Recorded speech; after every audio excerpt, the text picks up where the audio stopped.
बेड़ियां पे झुलदे यार तुम मौत ही कसम है। आपने आप बोले ना मुझे पर भी क्या बोलते भेलपुरी खा रही थी, मेरा हाँ, पति साइड में था, ठीक है। एक इंसान आया उसने उसको गोली मार दी। यहाँ पे उसने बोला कि ये शायद मुस्लिम नहीं है, उसने उसको गोली मार दी। नहीं नहीं नहीं आप टेंशन मत लो। अब बेटा आप यहाँ पे रहो, हम साथ में। मैडम ये जो भीड़ सब है प्रेसिडेंट, आप टेंशन मत लो, मेरे पति का बच्चा लो। हम बचा दे।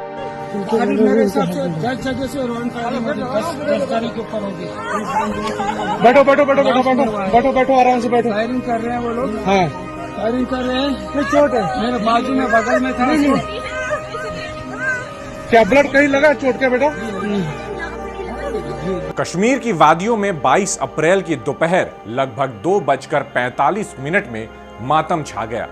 3 मिनट में लगभग 300 राउंड गोली चली और 28 सैलानियों को मौत के घाट उतार दिया गया। आतंकियों ने पहले मजहब पूछा, फिर घुटनों पर बैठाया, कलमा पढ़ने को कहा और फिर चलाई गोली। अपने पति की लाश पर बिलखती औरत ने आतंकियों से कहा कि मुझे भी गोली मार दो, तो आतंकियों का जवाब आया, नहीं, ये मंजर अपने मोदी को जाकर बताओ। आपने आप बोले ना मुझे पर थी क्या बोलते भेलपुरी खा रही थी, मेरा हाँ, पति साइड में था, ठीक है। एक इंसान आया उसने उसको गोली मार दी। यहाँ पे उसने बोला कि ये शायद मुस्लिम नहीं है, उसने उसको गोली मार दी। नहीं नहीं नहीं आप टेंशन मत लो। अब बेटा आप यहाँ पे रहो, हम साथ में। मैडम ये जो भीड़ सब है प्रेसिडेंट, आप टेंशन मत लो, मेरे पति का बच्चा लो। हम बचा देगा, कोई बात। हर तरफ चीखें और बर्फ की चादर में फैला है खून का सुर्ख लाल रंग। जम्मू कश्मीर के अनंतनाग जिले के पहलगांव कस्बे में हुए इस आतंकी हमले में दर्जनों सैलानी घायल भी हुए हैं।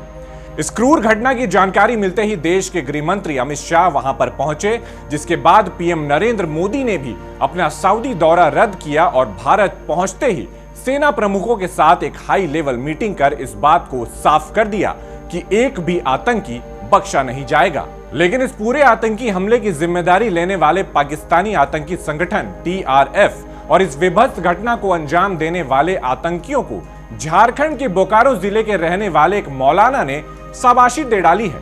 इस शख्स का नाम एमएन कासमी है, जो अपने सोशल मीडिया पर पोस्ट करते हुए लिखता है, thank you Pakistan, thank you Lashkar Taiba, may Allah bless you always. We will be more happy if RSS, BJP, Bajrang Dal and the media were targeted. जहां एक और पूरा देश और दुनिया इस आतंकी हमले की क्रूरता को लेकर आतंकियों को कड़ी से कड़ी सजा दिलाने की बात कर रहा है। इस बीच धर्म के नाम पर लोगों को बरगलाने वाले ऐसे मौलानाओं की मानसिकता और कट्टरपंथी सोच देश के मुसलमानों को बदनाम कर रही है।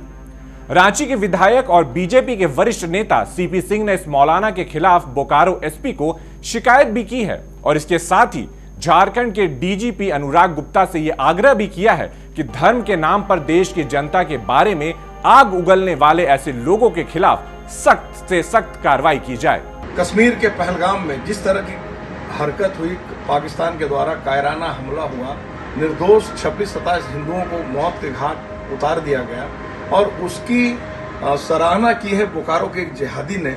मैंने अभी एसपी बोकारो से बात किया है और उनसे आग्रह किया है कि विलंब उसे गिरफ्तार करके जेल की सलाखों के पीछे पहुंचाए और सिर्फ जेल की सलाखों के पीछे न पहुंचाए बल्कि आतंकवादी गतिविधियों में सम्मिलित रहने वाला अगर आतंकवादी है तो उसे प्रोत्साहित करने वाला भी उतना ही खतरनाक जिहादी है। उस पर वही सारी धाराएं लगाई जाए जो आतंकवादी गतिविधियों पर लगाई जाती है। उसने पाकिस्तान को थैंक यू बोला है और सिर्फ थैंक यू नहीं बोला बल्कि पाकिस्तान समर्थित आतंकवादियों से आग्रह किया है कि वो आरएसएस के ऊपर भी हमला करे, बजरंग दल के ऊपर हमला करे, विश्व हिंदू परिषद के ऊपर हमला करे, भाजपा कार्यकर्ताओं के ऊपर हमला करे और मीडिया के ऊपर हमला करे। मैं समझता हूं कि ऐसे खतरनाक जिहादी को 1 मिनट भी खुली हवा में सांस लेने का अधिकार नहीं है। जिला प्रशासन और राज्य सरकार से अविलंब आग्रह करता हूं कि कठोर से कठोर कार्रवाई करे इसके खिलाफ, नहीं तो बाध्य होकर भारतीय जनता पार्टी के कार्यकर्ता सड़क पर उतरे। एक और बात जो इस पूरे आतंकी हमले से जुड़ी हुई है वो है सैफुल्लाह खालिद का मिशन 2 फरवरी 2026। पाकिस्तान में छुपा यह आतंकी सोच वाला सैफुल्लाह अपने आकाओं के बल पर उचक रहा है और यह चाहता है कि 2 फरवरी 2026 तक कश्मीर को पाकिस्तान का हिस्सा बना दिया जाए। लेकिन सैफुल्लाह साहब, आपके मंसूबे कभी भी पूरे नहीं होने वाले हैं, क्योंकि भारतीय सेना पहले तो पहलगाम आतंकी हमले का मुंहतोड़ जवाब देगी और फिर आपके जैसे लोगों का भी निपटारा करेगी।